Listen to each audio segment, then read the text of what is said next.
And now it gives me great pleasure to invite to the podium Rabbi Steinsaltz's son, Rabbi Meni Steinsaltz, Even-Israel. Please come up and give us your greetings.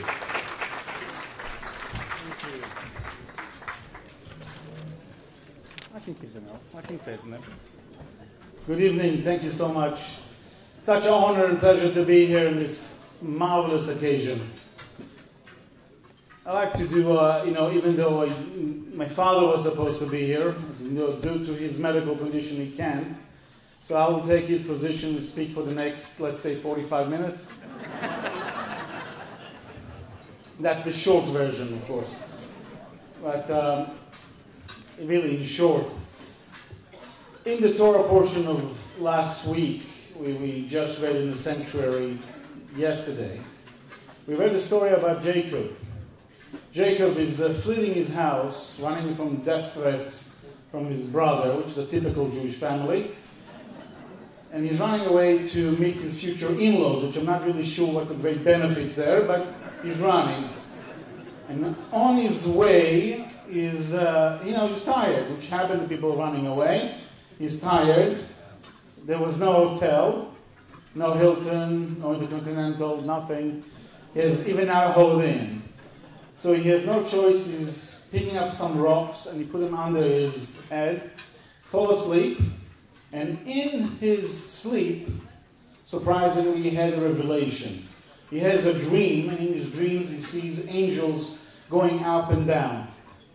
When he wakes up the next day, apparently he is in completely awe of the vision that he saw, and he declares that this must be that place where he was sleeping. That must be the house of God.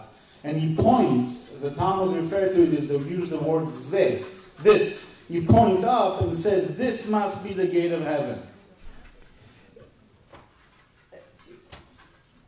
It's, in my opinion, and I think many people will join me on this, the mission that Jacob, our forefather, taught us is, it doesn't matter where you are in the world. It doesn't matter if it's even in Scottsdale, Arizona, which is my pleasure to be here. It's my 5th time in this place. And the funniest thing is that the first time I was here, I actually was here almost 20 years ago, visiting my wife, aunt and uncle, who are sitting over there, which is quite fabulous. It doesn't matter where you are, you can make it the house of God. But to make it the house of God is the simple thing. It's very simple. You build a building, you call it the house of God, and then it's fine. The big idea, what Jacob was trying to teach, is in our modern world in 2 folds. One, you need to make it also the gate of heaven. To make it the gate of heaven, as the other speakers respectfully said, is about the brotherly love. It's about caring about each other. It's about asking, Ma ata mevakesh? What are you looking for?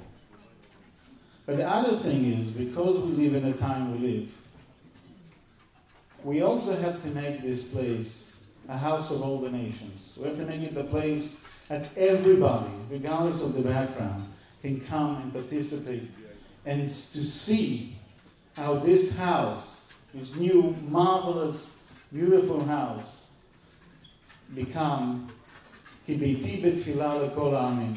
From here, you could call that prayer for all nations. Thank you.